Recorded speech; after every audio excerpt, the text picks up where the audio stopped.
everyone, welcome to my channel. It's Art Momma Grande here, and I'm an art teacher. I teach at an all-girls school. I have some of the most amazing students in the world. I'm very, very lucky to have them. Unfortunately, with this whole pandemic now, I don't get to see them anymore, and it's been really hard, not just for them, but for me too. So one of the things that I thought I would do is start this channel so that you know, maybe I don't get to see them, but they get to see me, and we can still have, you know, a little bit of a back and forth between comments and instant messaging, and we're using, you know, other methods of communication for schoolwork as well. But I just kind of felt one of the biggest parts of my class is demonstrations, and I thought this would be a really great opportunity to be able to share some of the knowledge that I acquired when I was in art school, and also just as an educator, and then as a practicing artist for years. So just a little bit about me.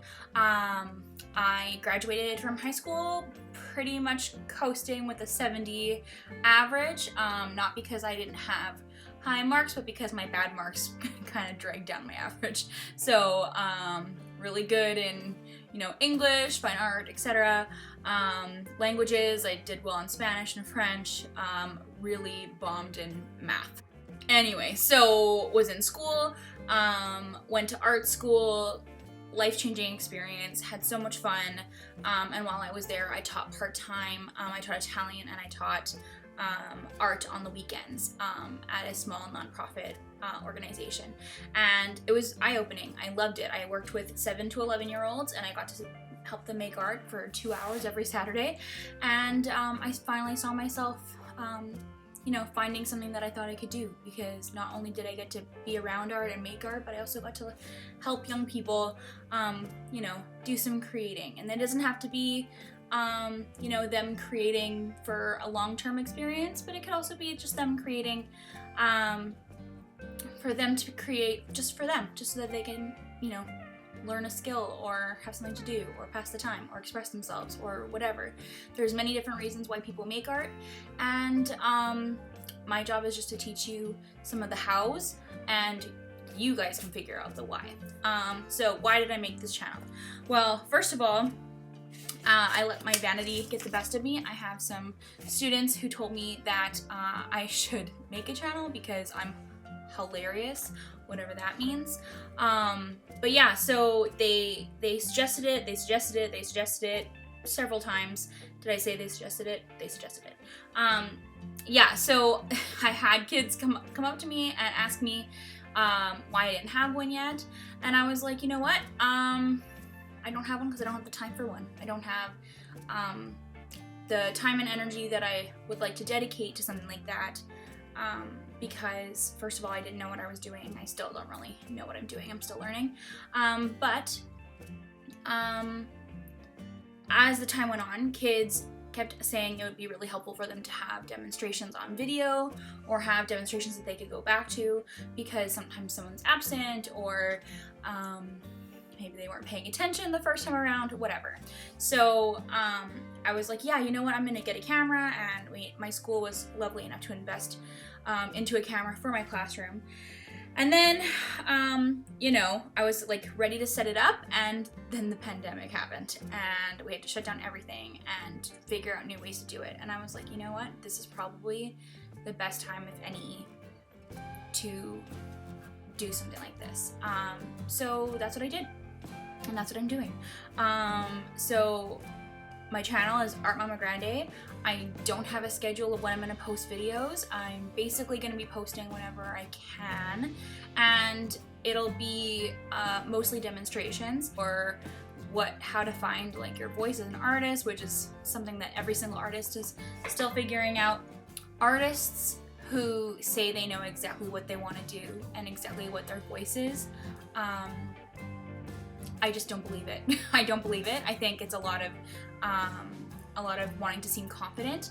I think if they are set in their ways and they're not learning, their work becomes stagnant and no longer interesting, in my opinion. I feel like change and learning and evolving is so important when you're an artist. I think the minute you stop learning something new and taking the time to really dive into new things and learning new skills or techniques or methods or whatever, using new materials, anything like that.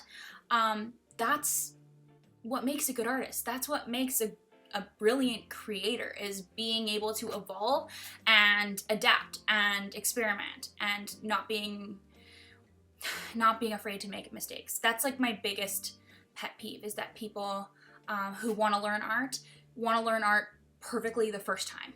They don't want to make mistakes. And some of my best projects, like, they come from mistakes.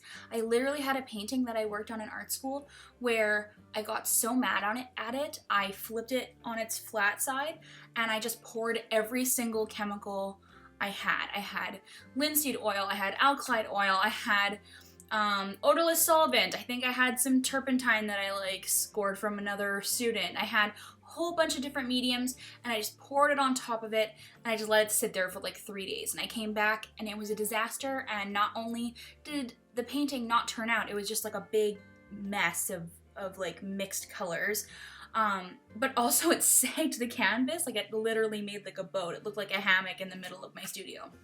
This was my thesis year when I was supposed to be pumping out a ton of art, because you're basically curating your own final show for the end of the year, and that's how you're evaluated. And I wasted a week of work on this painting and it just was not resolving.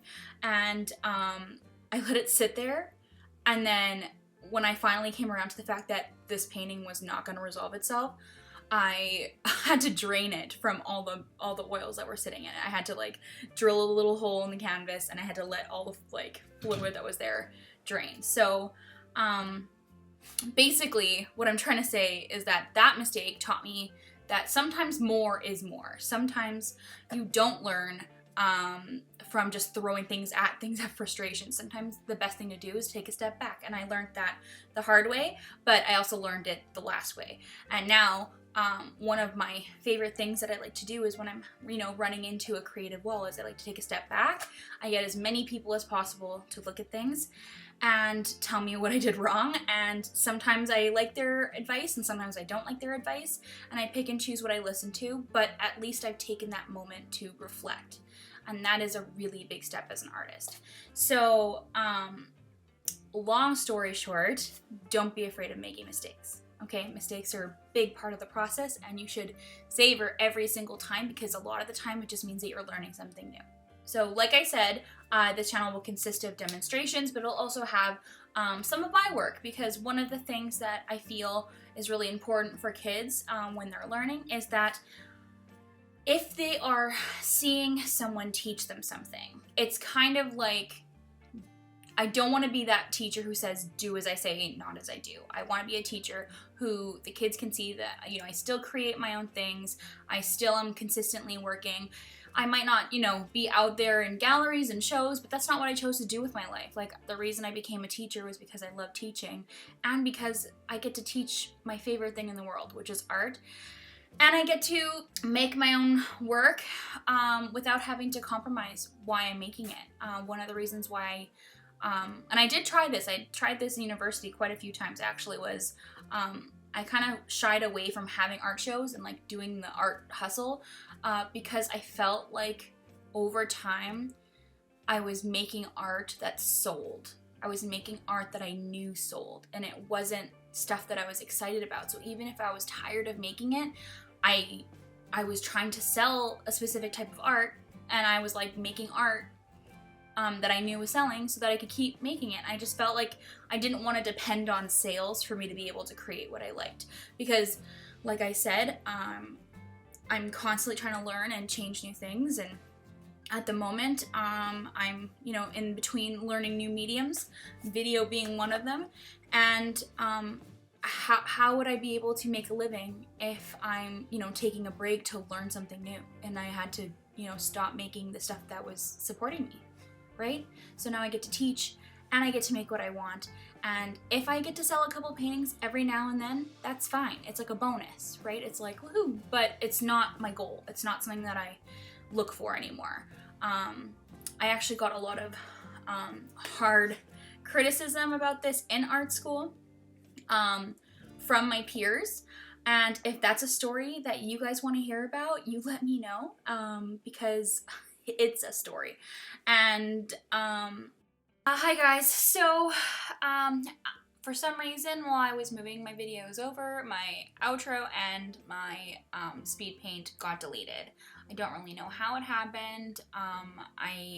It said it had to process for like half an hour, so I stepped away. When I came back, everything looked like it was loaded properly on my external hard drive, and it didn't. So thank you so much for watching, and let me know if there's anything you guys want to learn about, if there's anything in particular.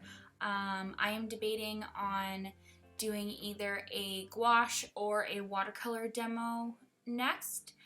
If you have any questions or anything, please feel free to reach out about that. And I think that's it. You guys just take care of yourselves, especially with all this craziness happening in the world. It's really important to have a little bit of self-care and time for yourself to, you know, just kind of get back to what your regular self normally feels like. Today was kind of a rough one for me. Actually, this whole week has been pretty tough. So I'm trying my best to stay positive, and I'm hoping that these videos bring you guys a little something positive as well, okay? Thank you so much, and have a great one. Bye.